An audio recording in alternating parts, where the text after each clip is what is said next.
ये radio Pakistan podcast है। अस्सलाम वालेकुम। अकमल शहजाद गुम्मन खुसूसी पॉडकास्ट के साथ आपकी खिदमत में हाजिर है। आज हमने रेडियो पाकिस्तान के स्टूडियोज़ में एक ख़ास मेहमान को ज़हमत दी है। आप हैं आयशा वासिफ साहबा। आप फोरेंसिक साइंस की माहिर हैं, तो बाकी बातें हम इनसे जो है उसके सवालात करेंगे और ये जवाबात देंगी और ख़ुद ही बताएंगी कि इनकी एक्सपर्टीज़ फोरेंसिक में किस लेवल की हैं। तो मैं बिला तमहीद आयशा वासिफ साहबा को खुश आमदीद कहता हूँ और उनकी तरफ चलते हैं। आप मैडम ठीक हैं, खैरियत से? जी बिल्कुल खैरियत से। आप ज़रा ये बताइएगा कि ये हमारे जो आम ऑडियंस है और हम तो यही पढ़ते हैं कि फ़लाना फोरेंसिक साइंस लेबॉर्ट्री में भेज दिया गया या फोरेंसिक इसका ऑडिट होगा, तो ये ज़रा बताइएगा कि इसमें आपकी दिलचस्पी किस तरह पैदा हुई और आपकी जो क्वालिफ़िकेशन है वो किस लेवल की है? अस्सलाम वालेकुम। सबसे पहले बहुत शुक्रिया मुझे दावत देने का। Okay, I am a civil engineer. मैंने अपनी सिविल इंजीनियरिंग की थी यूएटी टेक्सला पाकिस्तान से। फिर मुझे यूके जाने का इत्तेफाक हुआ, तो when I was going there तो फिर मैंने रिसर्च की कि मुझे वहाँ से मास्टर्स करना है तो किस सब्जेक्ट में करना है। देन ये फोरेंसिक साइंस मुझे पता चला कि इट्स अ न्यू फील्ड इन पाकिस्तान। ये पाकिस्तान में बहुत कम है और बहुत कम फोरेंसिक साइंटिस्ट मौजूद हैं। I am a forensic scientist, right. So वहाँ पर यूके में हम जहाँ थे वहाँ पे क्रैनफील्ड यूनिवर्सिटी है यूके की, उनका इंस्टीट्यूट है क्रैनफील्ड फोरेंसिक इंस्टीट्यूट, CFI के नाम से मशहूर है, और वो MSc different disciplines of forensic science में कराते थे। Then I opted for forensic engineering in science. मेरा 3 साल का ये MSc था और शौक इस तरह से पैदा हुआ कि it's a unique field. I want to take home something new from UK and that's why this is how I started my degree and got my degree from there. बिल्कुल सही। अच्छा, अब ज़रा ये बताइएगा कि ये फोरेंसिक साइंस बेसिकली है क्या? ओके, आम ज़बान में कह सकते हैं application of science to law is forensic science. ठीक है।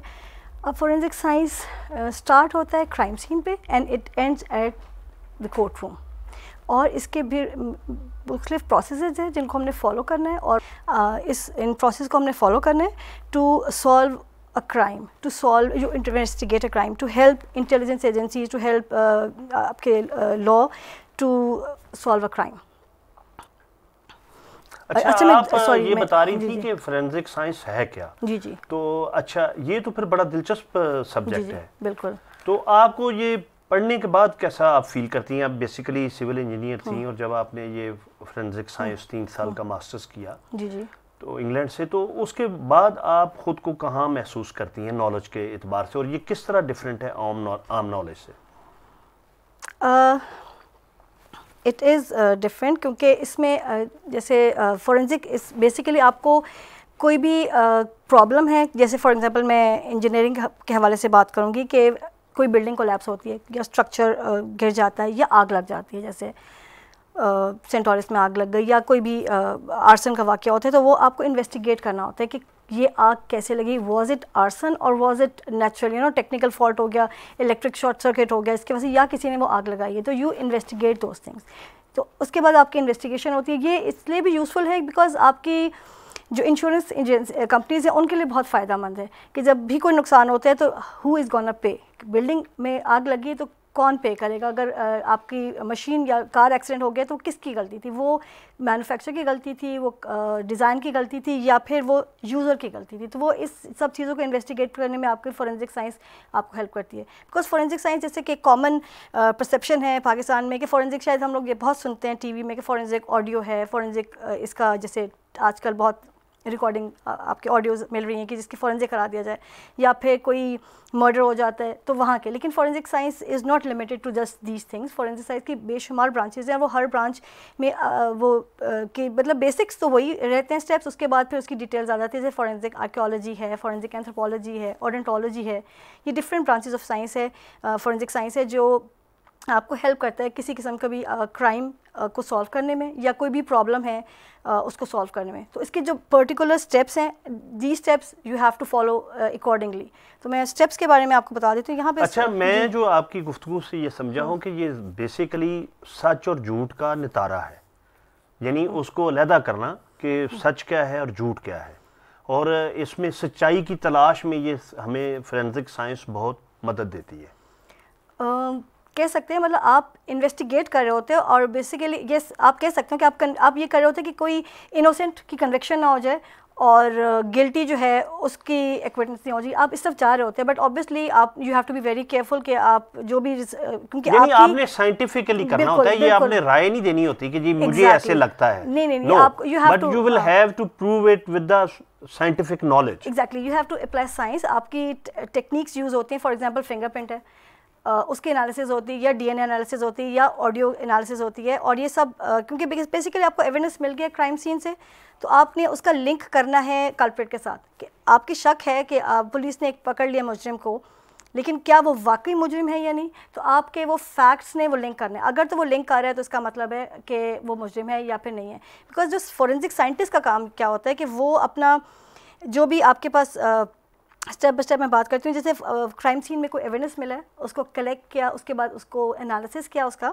और एनालिसिस करने के बाद उसने टेक्निकल रिपोर्ट जनरेट की। ठीक है, वो टेक्निकल रिपोर्ट जब आई वो कोर्ट में जाती है, और उस रिपोर्ट को बेसिस पे जो है लॉयर्स जो हैं उसकी फॉर या अगेंस्ट उस पर आर्ग्यू करते हैं, और जज जो है वो फैसला सुनाते हैं। मतलब फोरेंसिक साइंटिस्ट का काम ये नहीं है कि वो फैसला सुनाए या कन्विक्शन कर दे या एक्विटेंस कर दे, ये काम कोर्ट का है। यानी वो फैक्ट्स साइंटिफिकली उनका एक डेटा बना के वो पेश कर देते हैं, बिल्कुल, और अपनी एक्सपर्ट ओपिनियन दे देते हैं। बिल्कुल, यस, एक्सपर्ट विटनेस कहलाते हैं फोरेंसिक साइंटिस्ट जो कोर्ट में जाके, एक होते हैं नॉर्मल जो आई विटनेस होते हैं, वो उसने जो देखा, लेकिन एक्सपर्ट विटनेस वो होते हैं जो उनके पास एविडेंस आया, उनको एनालाइज किया और उनकी नॉलेज के मुताबिक जो है उनकी रिपोर्ट के मुताबिक ये गन यूज़ हुई थी या नहीं हुई थी। और दूसरा ये कि जो आई विटनेस है उसके तो जज्बात भी शामिल हो सकते हैं, लेकिन साइंस के जज्बात नहीं है, वो जो फैक्ट्स हैं वो उन पे जाएगी। बिल्कुल, और जहां वो एक सच्चे बंदे को फायदा देगी और झूठे को अलग करेगी, यानी सच और झूठ को अलग करना साइंटिफिकली, यानी वो किसी ओपिनियन पे या किसी इमोशनल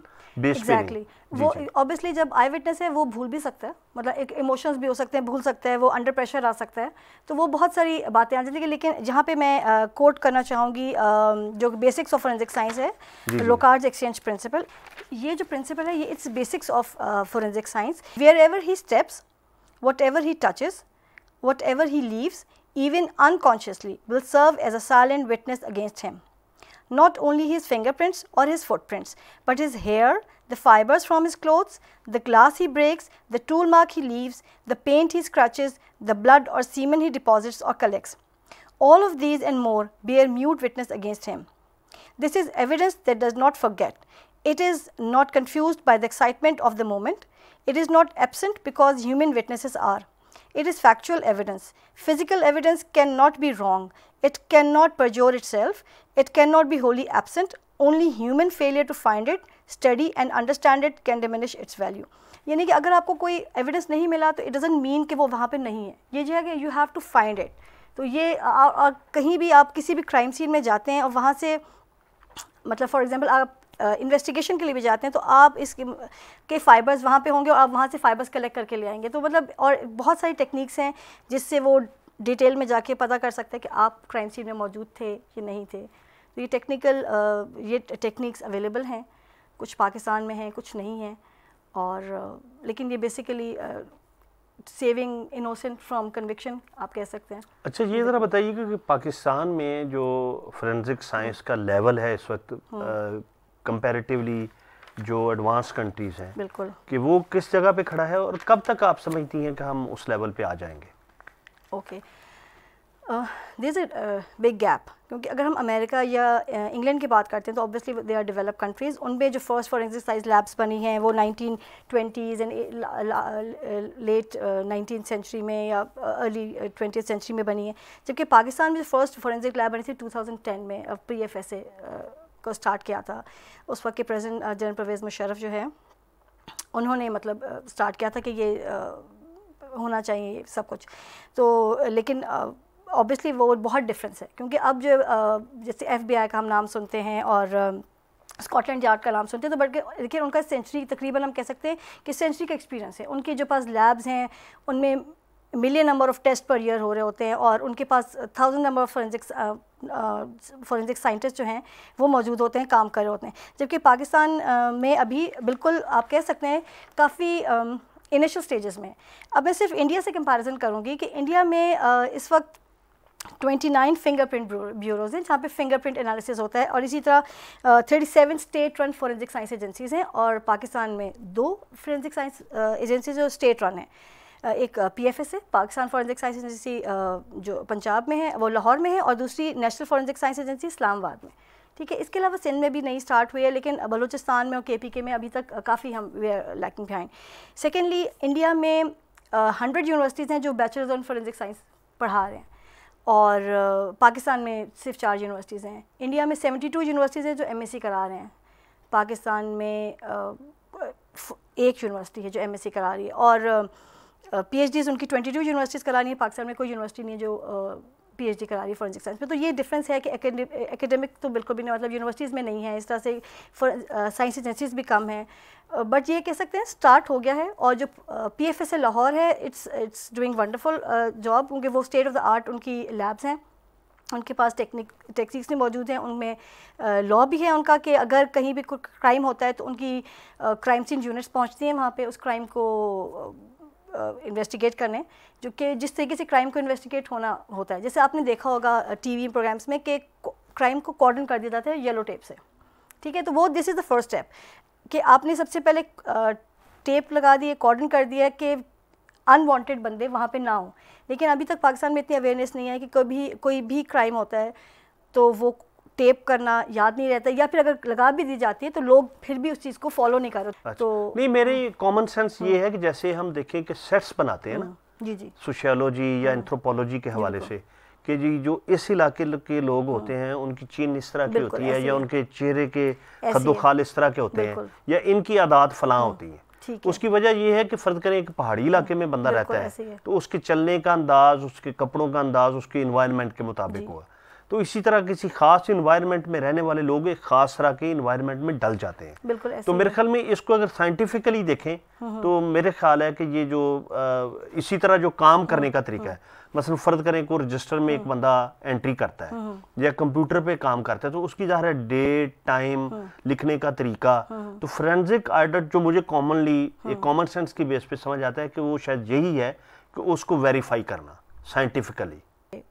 आप कह सकते हैं कि देखें ये बिकॉज अगर for example mass fertility incidents जहाँ पे एक वक्त में जैसे सुनामी है या अर्थक्वेक आता है या सैलाब कहीं आ जाते हैं, तो वहाँ पे आपको वहाँ पे टूरिस्ट भी होते हैं डेड बॉडीज़ में, और लोकल पीपल भी होते हैं, तो वहाँ पे वो आपके पास मुख्तलिफ टेस्ट होते हैं। जैसे फॉर एग्जांपल फॉरेंसिक ऑर्निटोलॉजी इस सिलसिले में काम करती है कि आपका जो है वो सबसे लास्ट आपका जिसे कहते हैं डिस्ट्रॉय होने वाला, जी बिल्कुल, आपका बॉडी पार्ट है। जैसे एयरक्राफ्ट एक्सीडेंट्स में भी आपके या पास खुदा न खासा जिस तरह ये चंद साल पहले मुल्तान में एक बस चल गई थी, बिल्कुल वो ये ऑयल टैंकर की वजह से जब लोग ऑयल इकट्ठा कर रहे थे, तो यानी आप वो बात कर रहे हैं जी। फॉर एग्जांपल जैसे API का एयर क्रैश हुआ था कराची में, जी जी, या फिर सुनामी इंडोनेशिया में थे, तो आपके पास जब डिफरेंट नेशनलिटीज़ के लोग होते हैं और एयर क्रैश में आपको पता है डेड बॉडीज़ आपका नहीं होते, काफ़ी हद तक आपकी डिस्ट्रॉय हो चुकी होती हैं, तो उस केसेस में आपको जो भी बॉडी पार्ट मिलते हैं तो उसकी आप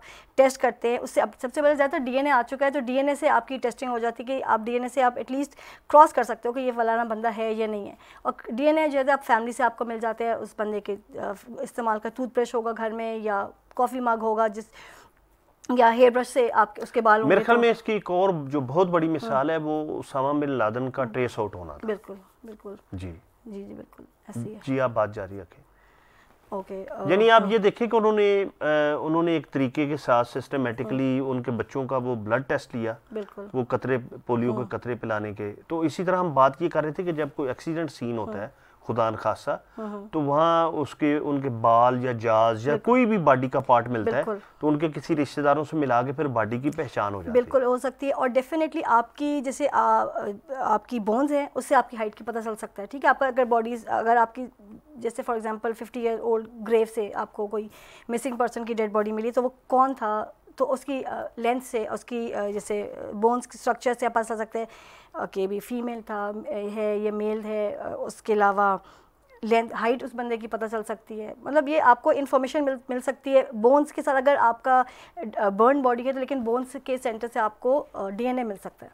तो डीएनए ऑब्वियसली फिर डीएनए से आप मैच कर सकते हो। तो ये डीएनए से मुराद ये है कि जिस तरह भी आप जो आपकी बोन स्ट्रक्चर की बात कर रही थी, डेफिनेटली डिटेल्स तो मैं आपको फिर नेक्स्ट में बता दूंगी, लेकिन आपकी हर बॉडी का एक यूनिक कोड है। जी जी जी, ठीक है। डीएनए फॉर एग्जांपल फिंगरप्रिंट, जैसे आप जानते हैं कि जैसे आंखों का लेते हैं ये नादरा या एयरपोर्ट्स पे बिल्कुल या इंटरनेशनली ये नेक्स्ट चीज आगे फेस रिकग्निशन आ गया।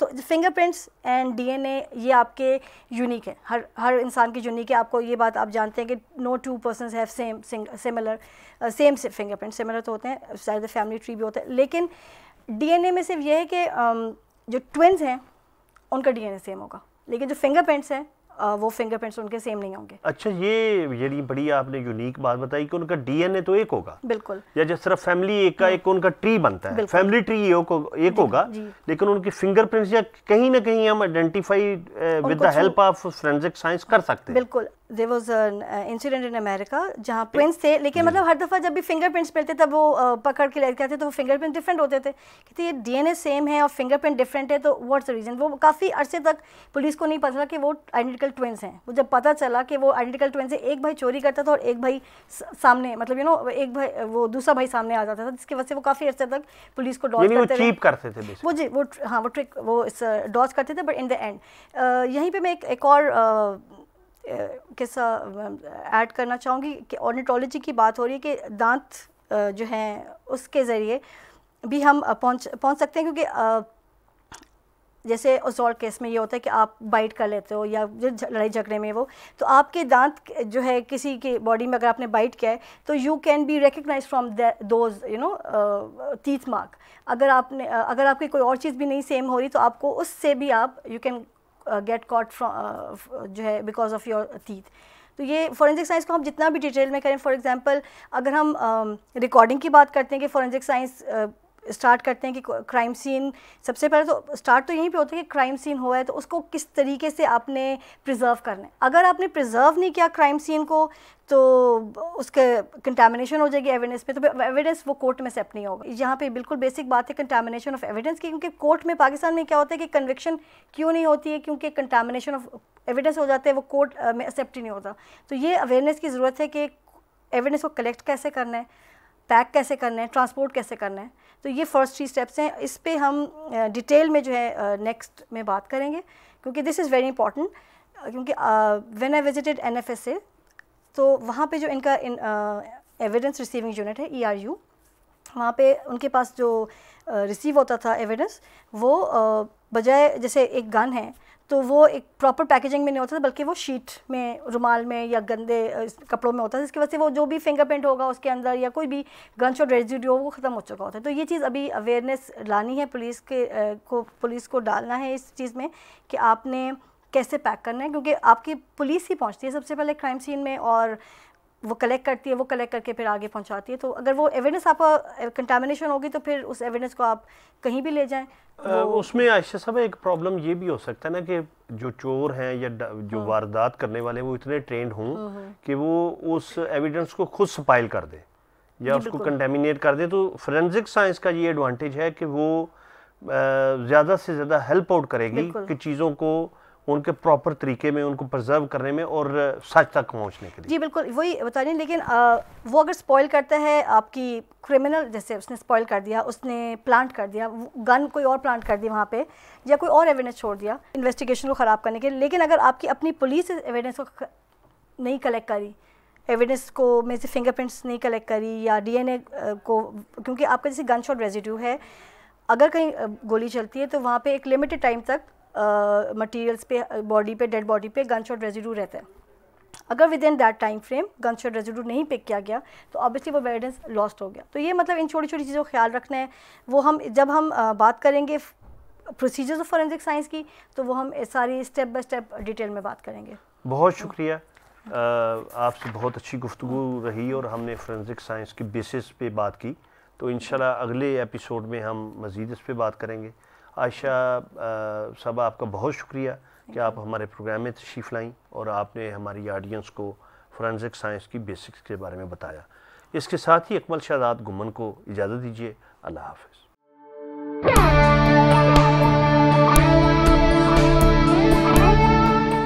ये रेडियो पाकिस्तान पॉडकास्ट है।